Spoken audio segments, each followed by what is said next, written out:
આણંદમાં મહિલાના ગળામાંથી chain snatching કરવામાં આવી।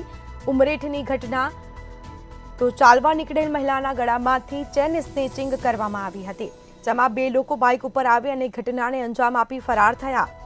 ચેન સ્નેચિંગની ઘટનાથી આસપાસના લોકોમાં પણ એક ભયનો માહોલ જોવા મળ્યો છે। લોકોમાં ડર જોવા મળ્યો છે। ચેન સ્નેચિંગની ઘટનામાં દિવસે ને દિવસે વધારો જોવા મળી રહ્યો છે। આસપાસના લોકો એકઠા થયા હતા। પોલીસને જાણ કરવામાં આવી હતી। પોલીસ કાફલો ઘટનાસ્થળે આવી પહોંચ્યો હતો અને સમગ્ર મામલે તપાસ હાથ ધરી છે। તો મહિલા ચાલવા નીકળી હતી અને તે સમયે ઘટના બની। આસપાસના સીસીટીવી ફૂટેજ ચેક કરાશે। પોલીસ સીસીટીવીના આધારે તપાસ શરૂ કરશે। તો બે લોકોએ બાઇક ઉપર આવી અને ઘટનાને અંજામ આપ્યો। ચેન સ્નેચિંગની ઘટનાથી નાગરિકોમાં એક ડરનો માહોલ જોવા મળ્યો છે।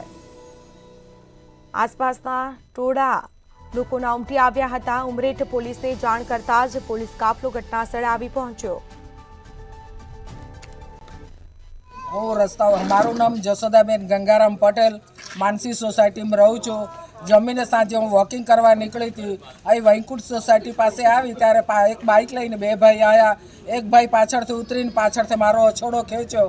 અડધો હાથમાં લઈ ગયો ને અડધો મારા હાથમાં આવી ગયો છે। આ તો સારું કે મારો દાગીનો ગયો છે, આની જગ્યાએ મને ચપ્પુ મારી દે કે કંઈ ખૂન ખરાબી કરાવ તો કોની જવાબદારી હતી? આ પોલીસ સાહેબને મારી અરજી છે, કંઈ કામનું કરો। અછોડો શેનો? સોનાનો ચાંદીનો શેનો હતો? સોનાનો અછોડો છે મારો। ઉમરેઠ પોલીસ સ્ટેશનમાં તમે ફરિયાદી આપવાના છો આ વિશે?